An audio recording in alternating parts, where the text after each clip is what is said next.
So we're looking at Unit 3, and you're flying through these units, so well done. Thank you. You're welcome. So we're doing using resources for education and training. Now, this is just a 3 learning outcome unit, so it's quite a short one on here. So learning outcome 1 is be able to use resources in delivery of inclusive teaching and learning. Learning outcome 2, you might recognize this, is be able to implement the minimum core when using resources in delivery of inclusive teaching and learning. So if you remember on Unit 2, we had a section 1 learning outcome, which was the exact same as this. Yes.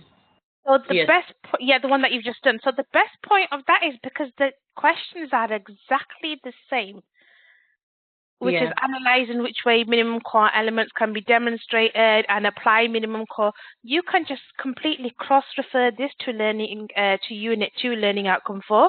So you physically won't have to do any writing on this. Okay. And then learning outcome 3 will be able to evaluate your own use of resources in the delivery of inclusive teaching and learning. So we're looking at 3 learning outcomes today for learning outcome 1. 1.1 is analyze the effectiveness of resources used in own area of specialism in relation to meeting the individual needs of learners. 1.2 is use resources to promote equality, value diversity, and meet the individual needs of learners. And then 1.3 is adapt resources to meet the individual needs of learners. So I'm going to go and there and slideshow there. So the first couple of slides, I've just come over what resources are. I mean, resources are a wide variety of things that we use in school. It's from staff to your own time, to the equipment that you use, the paperwork that you use. So in general, resources are a very useful tool when you're supporting teaching and learning. It helps to give students the flexibility to access things that they need. So they can access things independently, they can work as teams, or they can work in support with a tutor or an associate member of staff. And then with these resources, you can tweak them in a way so you can do informal learning, you can do formal learning, you can get them to go on the internet and do some research. So really, it's anything that you use on a daily basis to support your students, from a pen, pencil, to a whiteboard, to a handout, to a presentation, to a member of staff. All of that is your resources. Then, so you've got resources are things like your own time, any associate staff that you work with, technology that you use, and even the facilities that you have within your centre, like tables, chairs, library, a swimming pool, all of those things, a hall to do PE in. So that was just an overview of what resources are. So 1.1 is to analyze the effectiveness of resources used in your own area of specialism in relation to meeting the individual needs of learners. They really like to make these questions long. So when you're in an educational establishment, whether it is a further education college, whether it is online college, or if you're in a primary school, nursery, or a high school, or a sixth form, any educational establishment needs to make sure that the teaching and learning resources that they actually use are providing a challenging and engaging way for their students. But they need to make sure that they challenge them, they engage them, they're, providing a good learning program for them. But they also need to make sure that those learning resources are offensive to students or to the school community, that they're not obscene, offensive, or controversial. Now, I've put down a bit of an overview of what offensive, obscene, and controversial is. You'll know these anyway, but I just thought to put it in there. So offensive or obscene material is material which is unacceptable. So where you know that if you put a certain image in, or you put a certain video in, or talk about something, say if you were to talk about for a younger audience, if you start talking about the wars that are going on, or the issues that are happening in different countries, like in Afghanistan, in Palestine, and all of those places, then that will be material that is unacceptable for that range of students. And then controversial material, so things that we might have a difference of opinion with, that some people might agree, some people might not agree, there might be cultural sensitivities. So you've got to make sure that the items that you do use, you've got to consider everybody within your school and the wider community to make sure that you're not touching on a sore subject. Does that make sense on what I mean by this? Yeah. Yes. Brilliant. So when you're actually looking at resources, normally it's teachers, your senior leadership team, your principals, your management. You'll actually look at what sort of resources you're going to select to, support your students. So you're going to be doing a couple of considerations when you're doing this. You're going to consider the particular needs of your students. You're going to make sure that those resources don't expose your students to highly offensive or obscene materials or themes. Now, I remember on a yearly basis, we used to have a Christmas play. External company would come in and they do a Christmas play for the children to come and enjoy, like a pantomime. Now, year by year, it's always face-to-face, but last year we had to have it over the internet.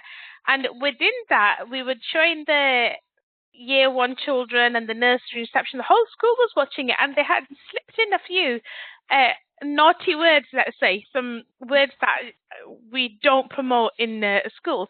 So that was something that should have been flagged up to start off with and said that, okay, we need to look over your script, make sure that you're not using certain words, or you need to censor them a little bit, because I think it was a generic one that could be used in high schools and colleges and so on as well. So that's a way that sometimes you can slip through the cracks. Things can happen. The students were very happy. They were like, oh, they said a naughty word. So number 3, you've got to make sure that the teaching and learning resources are suitable for the age group that is using them, as in the play that I was talking about. And then you've got to consider the words, behavior, images, or themes, or whatever it is within the resources. So look at the context, look at the impact on what it's going to have on your age group, on the children that you're teaching. Look at the literary, artistic, or educational merit of the material.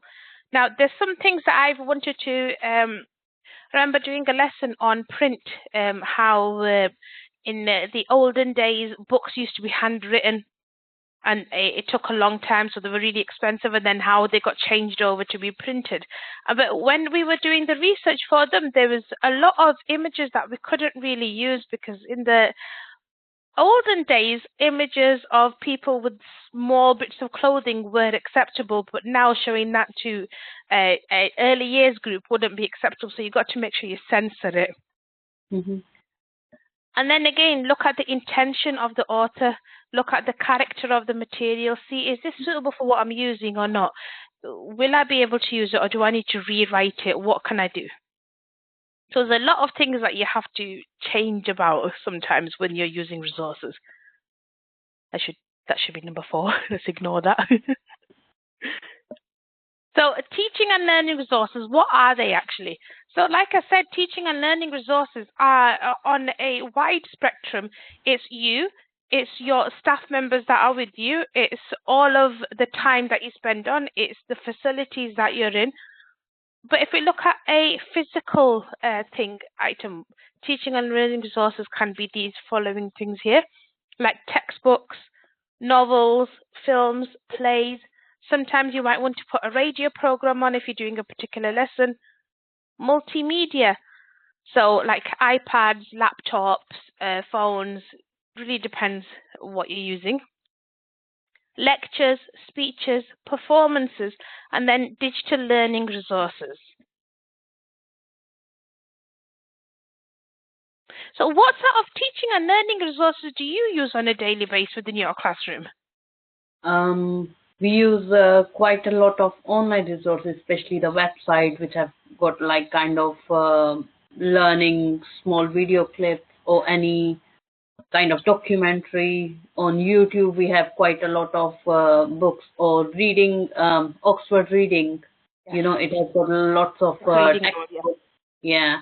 So like for story time, we are using that. Or if I'm reading, I can use from that, kind of PDF files. And it's nice, isn't it? Because then instead of having one small book where you're trying to let someone right in the back of the class see, you've got a big screen that'll just show the book and they can read along as well, can't they? Yeah, I like Oxford Reading Owl. Yeah. Even the character reading the book, because they can see how they are using their expressions while reading. Because that's something that we try to teach little ones, don't we? Is that your tone and your expression and your pace, how you're actually meant to say something, and it can be quite difficult for them to understand. But if you've got a character reading it, then it is much easier to explain. Yep. So for 1.1, what I'd like you to do is identify the types of resources that you use in your setting. So just things like you've mentioned now, presentations, workbooks or textbooks, laptops, flashcards. You mentioned for maths activities last time, things like maths, like pneumicons, number lines, all of those, even shapes. So think about how do you select these resources. So first identify them, tell me what they are. Tell me how you select them. Do you do it on age? Do you do it on the ability? Do you do it to go off the national curriculum? So how is it done? Or is it all three? Okay. And then tell me about how you support, how do these resources support you to help you to with your learners? So how do you meet their needs? So for example, if you're doing a maths activity, like you said last time, you've got a lower ability group, you support them with their maths needs by having physical things that they could actually use. Use these pneumicons, put them together, so you can explain something like that. Or yeah. And then at the end, include a judgment, because it's an analyze question. So you need to, anything that is analyzed needs a judgment into it. So what do you think about these resources? Do you agree or disagree with them? Do you think you could have better resources in your setting, or do you think you could that they're perfect? Is there anything you change, or is there anything you'd improve? Or keep the same even, to be honest. Okay. Now, I've worked in a couple of schools. I've worked in, as I call them, resources poor schools and resources rich schools. In my first few settings, we didn't have many up-to-date new resources. In the school that I was in last, just before I came into this role, we were very resources rich. It was a new school. They had a big budget to go and buy things, and because it was new, everything looked shiny and lovely and it was in good condition. So anything you physically needed, we actually had. So you can even say that how you think your school is, that if you think that they need to invest a little bit more in resources, or if you think they're in a good stead as well. Yeah. So are you okay with 1.1? Yes. Brilliant. Let's go on to 1.2. So 1.2 is use resources to promote equality, value diversity, and meet the individual needs of learners. So when you're actually looking at your resources, I'm going to get sick of saying that word soon. What are they? What do you actually do? So are these adapted into audio or braille or large print? Do you print them onto yellow colored paper to support dyslexia? Do you do you have to adapt them in a certain way to support your students? Or are they just basic, simple, where you photocopy them out of a book and give them straight to your students? So do you adapt your resources? Yes, according to their needs. Like we have different ability children. So for lowers, we make it a bit easier. Like even if we are doing number work, so the numbers we are using only up to 10 or 20 according to their ability. And if for the higher ones, of course, the number are going till 100 if they are capable of. Yes, that's good with that. And then do your resources use multicultural themes, or is it just one particular stereotype? So have you noticed a different cultures that are brought in within your resources? Oh yes, there are many storybooks. Even we have like kind of Hamza Surprise, so which is like kind of different ethnic background.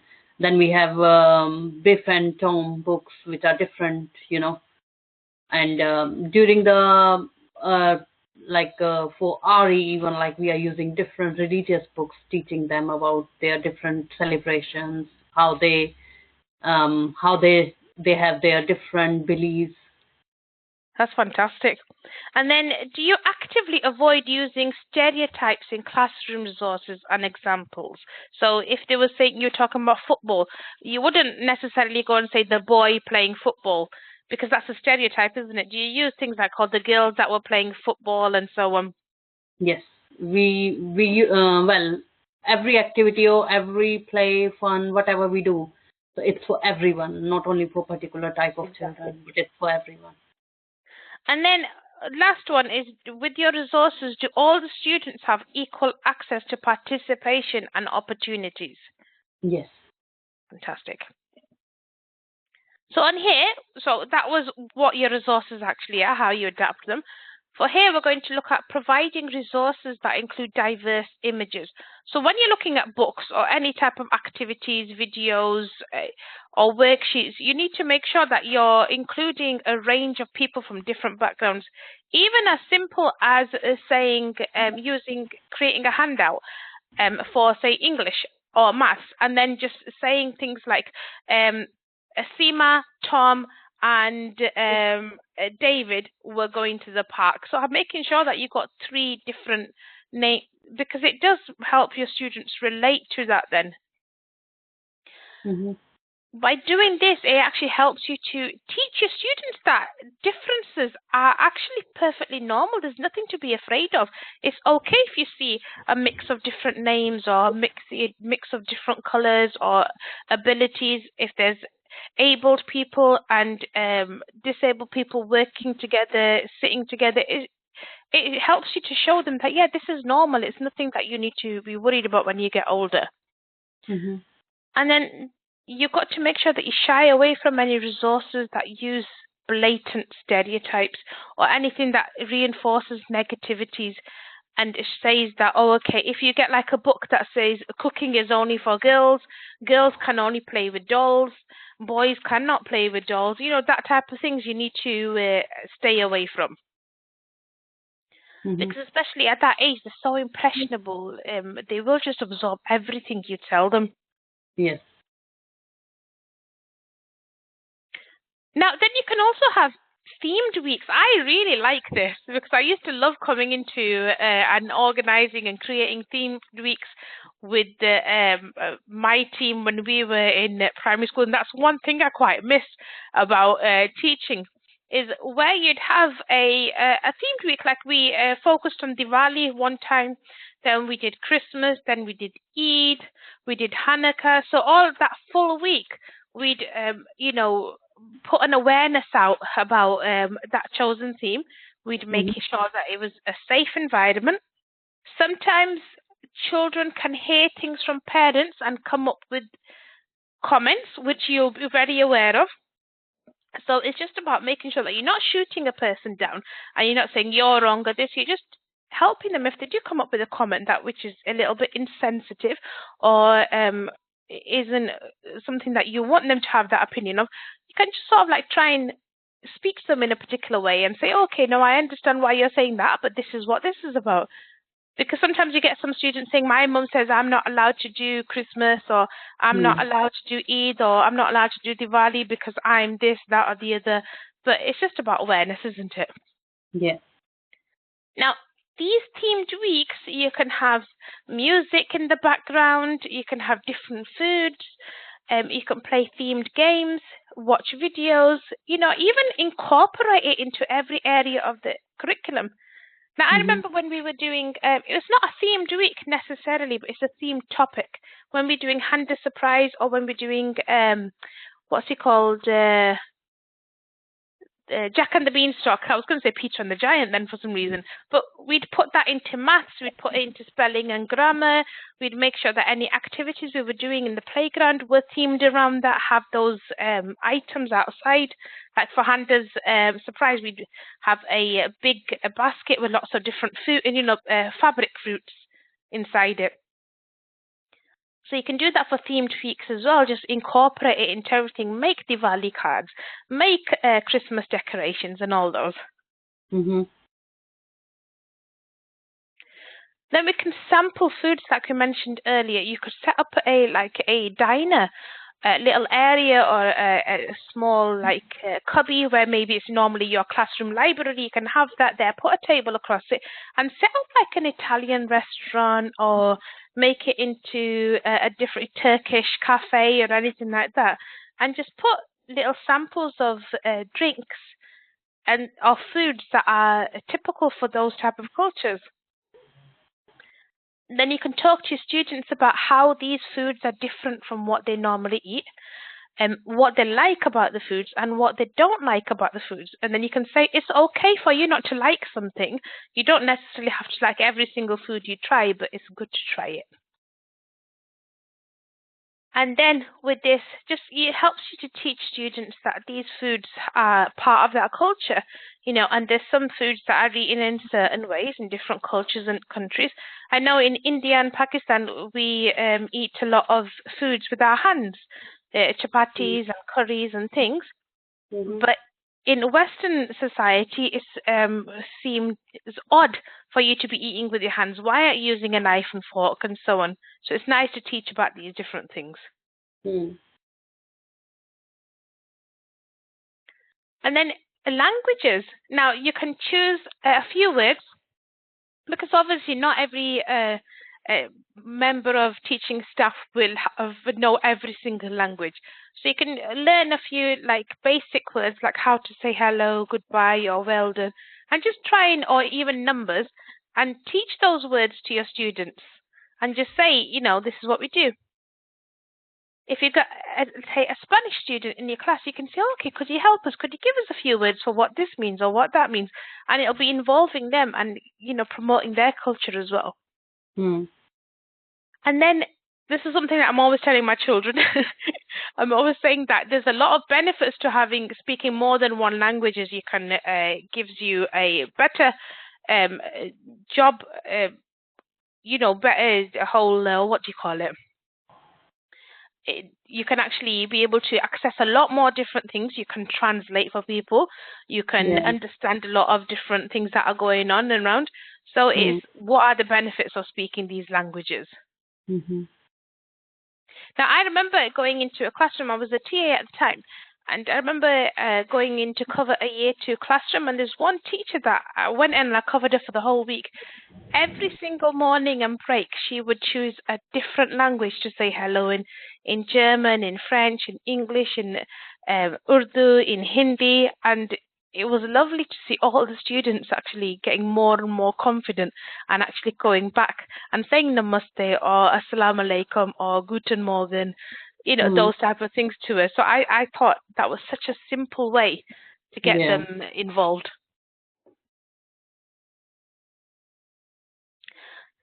So are you okay up to what we've gone through so far? Yes. Brilliant. So you got to also utilize appropriate current news events.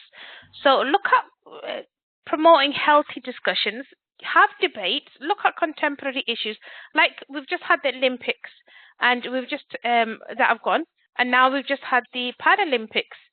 So that would be a nice current event that you could, when you go back into school, and say, did anybody watch the Olympics? Did you look at the Paralympic success? Because Team GB has scored a very high rate of gold this time round.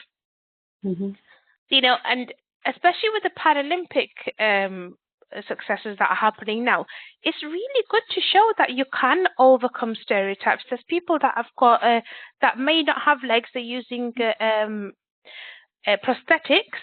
They might be in a wheelchair, they're playing basketball. So if something happens in life, it doesn't mean you look at one person in a wheelchair or one person that is blind and say, oh, you can't do anything, because it shows them that you can actually be successful regardless of what sort of issues you may have. Then you can also ask, what do you think about this? What did you think about those guys in wheelchairs playing basketball? Did you think that was possible? How fast do you think they could go? Is it easy to hold a ball and wheel your chair as well? So all of those things. And then just try and be encouraging and positive and give them a lot of different and interesting topics to use in and around school. It might be something that is global that you want to talk about, but it might even be something local, like maybe your park, your local park is getting a new set of swings and slides. You might even want to talk about those things. Yeah. And then discuss items that come from abroad. This is a good way to use resources and promote equality and diversity. So it can be done at the beginning of a lesson.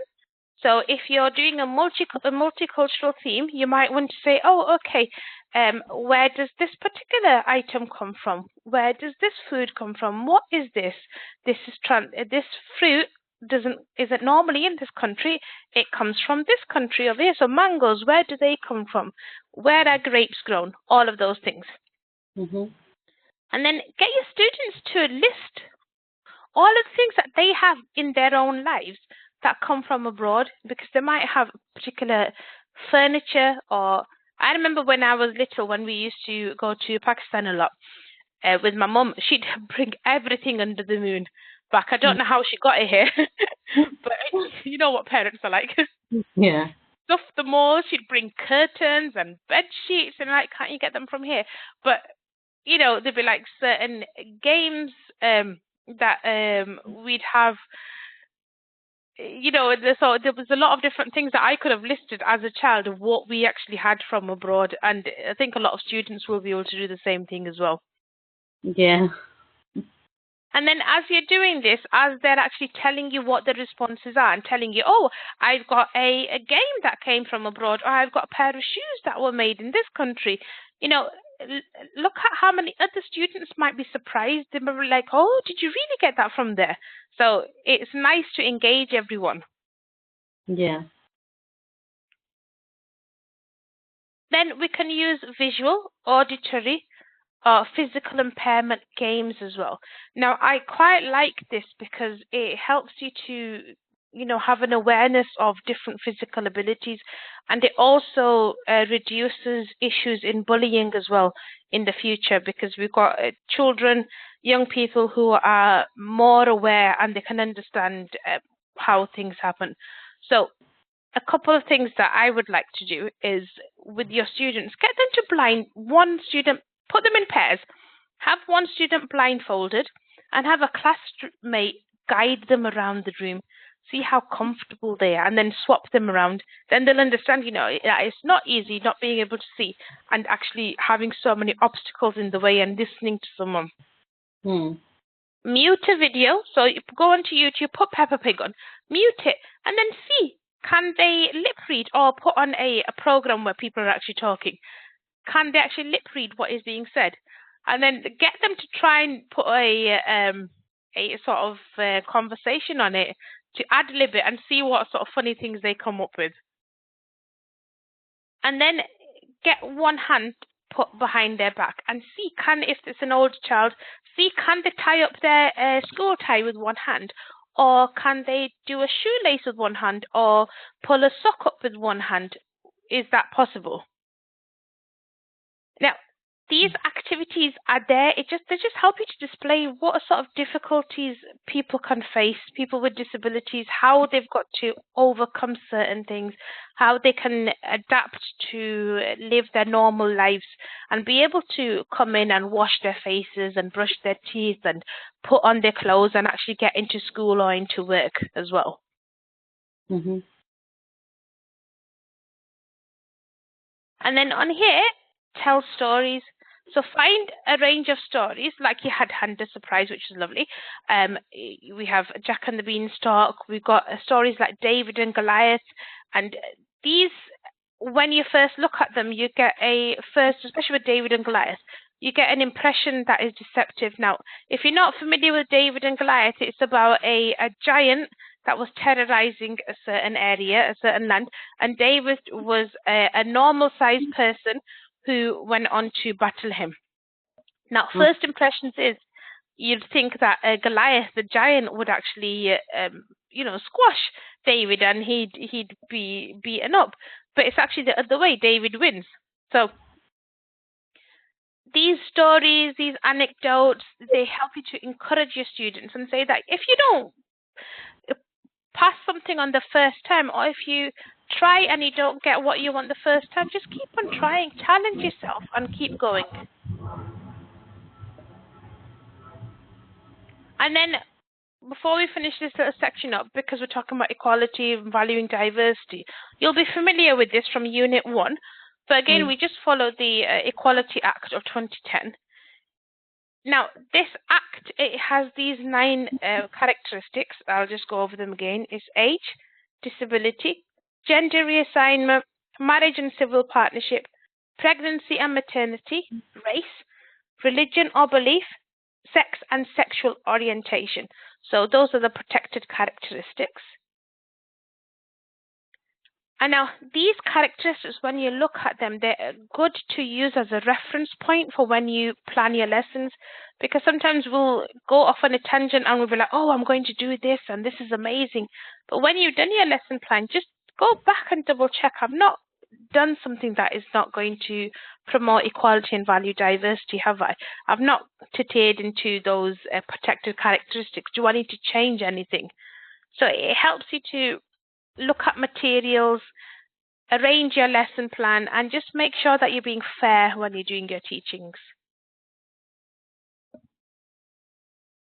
So are you okay with what we've gone over so far? Yes. Brilliant. So how to answer 1.2. So here you need to explain about, now first 1.1, you told me about what resources you actually use. Here, you just need to tell me how you use your resources to promote equality and diversity and how these promote your learners' needs. So you can talk about how you use different cultural storybooks for RE, how you do themed days. You might even want to just go on and say, oh, we did a particular theme and this is how we did it. So I've just gone off there. So this can actually be done. So you can use a detailed example of a time that you celebrated an occasion at school. You might have tried new foods. You might have worn the colours of that country. You might have had a different clothing style within that celebration. So I remember doing an Albanian day. This is when I was actually training to be a teaching assistant, and it's still in my head now because it was the first time I'd actually come across Albanian day. I never knew that there was that. So on that day, we were asked to go in wearing certain colours. I can't remember what the colours were now.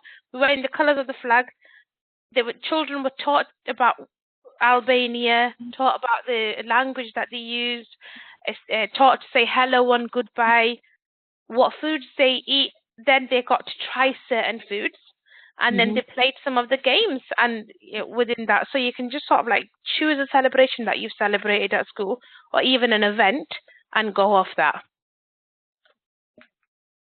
Is that okay? Yeah? Yeah. Brilliant. Almost finished now. So 1.3, last one, adapt resources to meet the individual needs of learners. So, when we're looking at different resources, what we're doing is they can come in lots of different forms like we've already identified. But the most vital thing that we need to make sure is that they're accessible to all of your learners.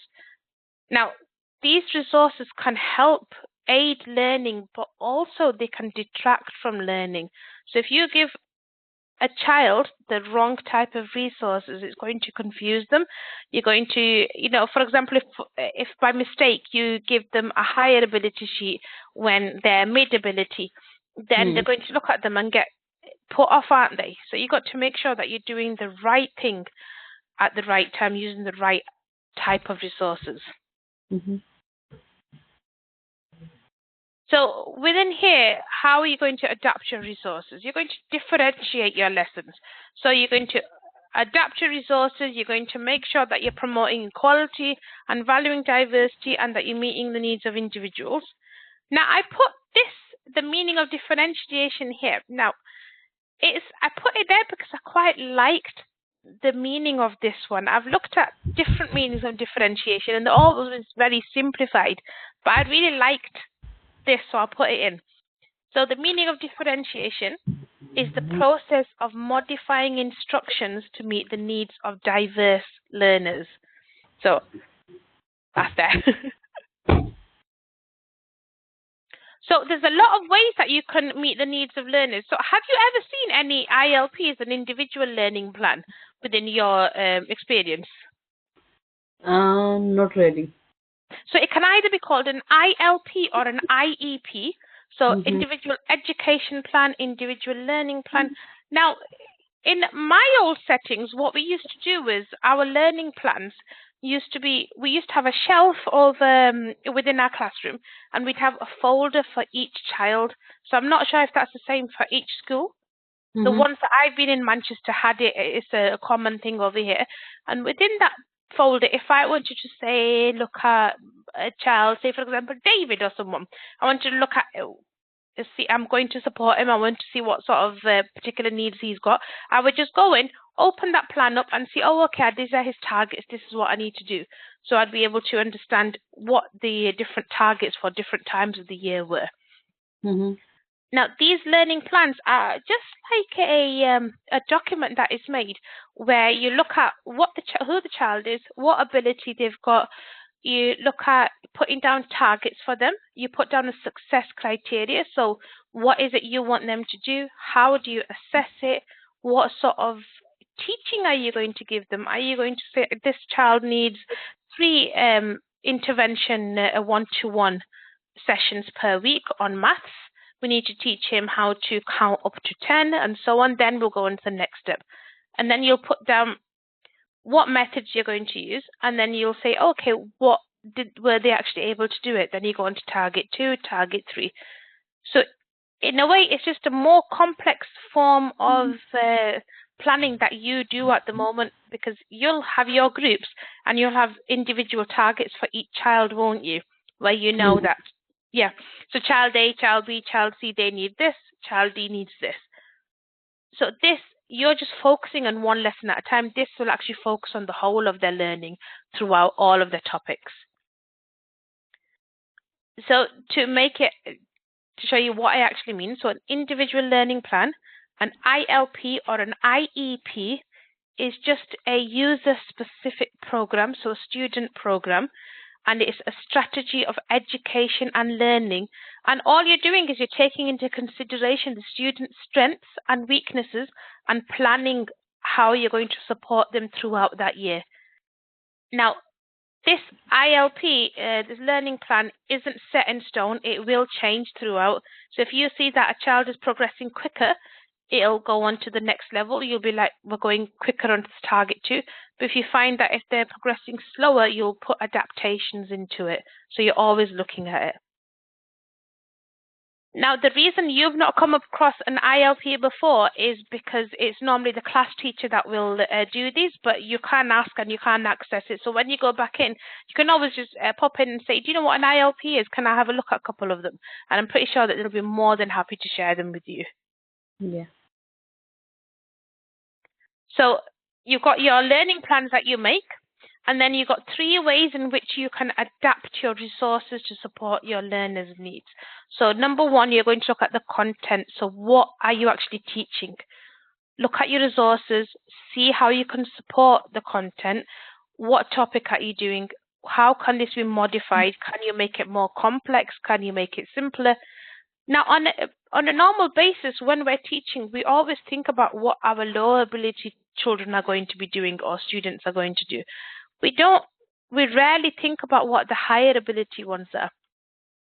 Now, I learned this on a FaceTime basis, is where I'd set the work, I had it even finished going around the whole classroom, and one child would be like, I'm finished, and then I'd go and check his work, and every single question was correct.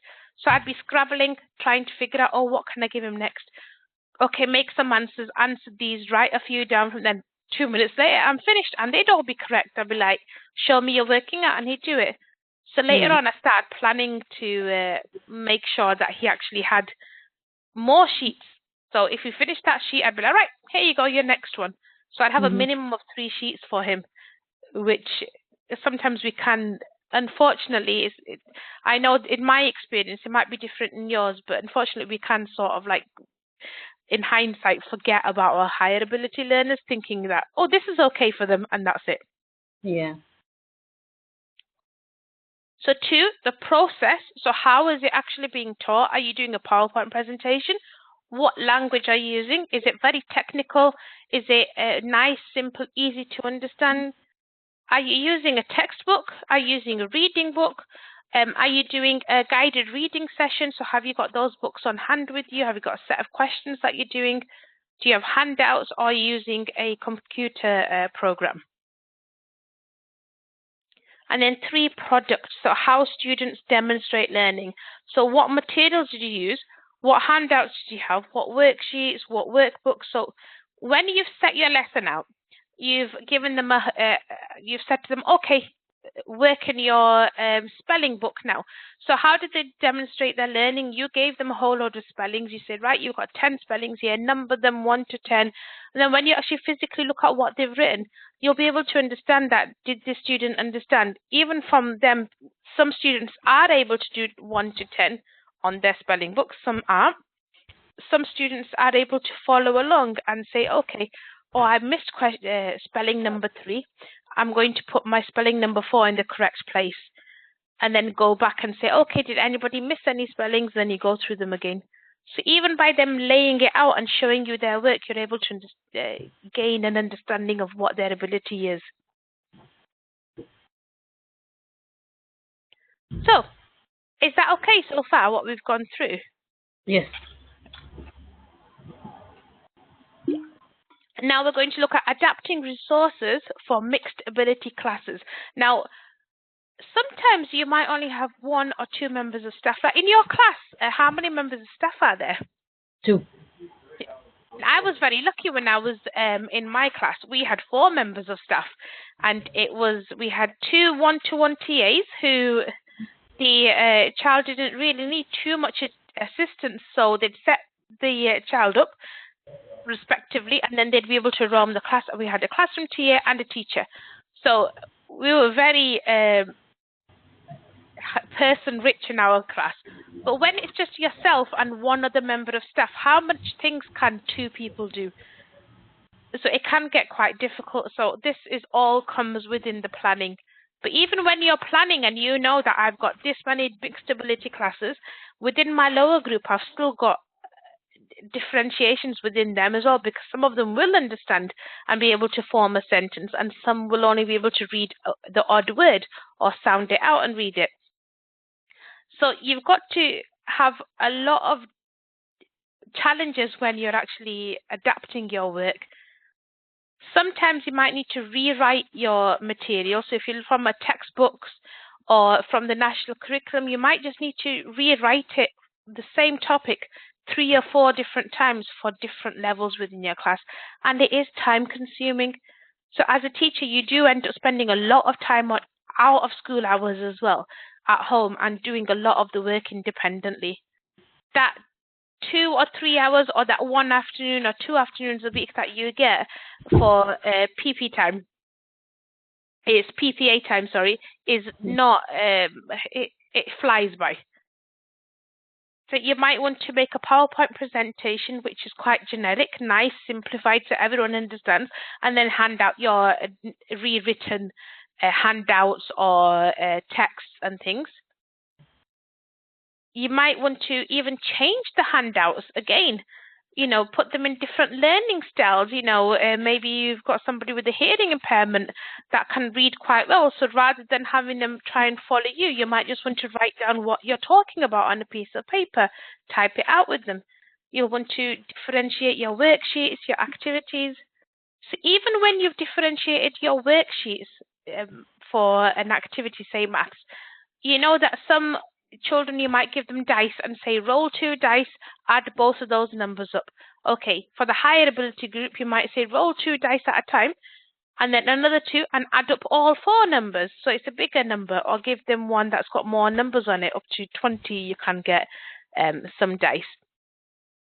For some of the children, you might want to give them little counters that they can count with, or numericons, or number lines. But even with those, you'll have to have a member of staff there guiding them, because sometimes that can be confusing as well. So you've got a lot of effort going into actually physically adapting the resources and carrying it out when you're in the class as well. So it can be an uphill challenge sometimes. And then physical resources, like we've got numericons, number lines and squares. Multiplication squares are my best friend because they give you such quickly, you know, oh yes, I know the answer to this. Flashcards, pictures, iPads, laptops, books. I love whiteboards and pens, especially the ones that children have for themselves, because you can be sitting, because you're one-to-one with someone, and unfortunately you might not have enough time to sit there and help them spell things out. So you could write a sentence out, and then you could say, okay, I want you to transfer this sentence into your book. So you're good for 5 minutes, and you can go back within that. So for you here, what have you had to do to adapt your resources to help your students in your class? Especially who doesn't know the language, like when we are explaining, using easy language for them so that they can understand what we mean, what they have to do. And for maths, like we are considering their needs, if they can capable of doing number up till 20 or 50 or 100, so making the worksheets according to their level. Exactly. So like for the flashcard also, if we are using like when we are teaching them the place values in numbers, so we have the cards made of which are holding like arrows, so which is like unit or ones and then tens and then 100 joining together on a arrow, so to show them that this is the place value, how it works. So for lower ones we are using only 2-digit numbers, but for the higher ones we are using up to hundreds, or if they are capable of 100, maybe introducing 2000 as well. That's fantastic, because it helps them to physically be able to move something and realize, oh, okay, if I pull this up here, the decimal point might change or the place value might change. So, Yes. for 1.3, all you got to do here is explain how you use your resources to promote equality, value diversity, and meet individual needs of learners. So you can use an example, or even, to be honest, you can just put down what you do on a daily basis. Even that would be fine. So just talk about how you support your learners, what resources you use, and how these are adapted to meet your learners' needs. And that'll be enough to cover it. Okay. Yep. So that was for there. Let me just... Yeah.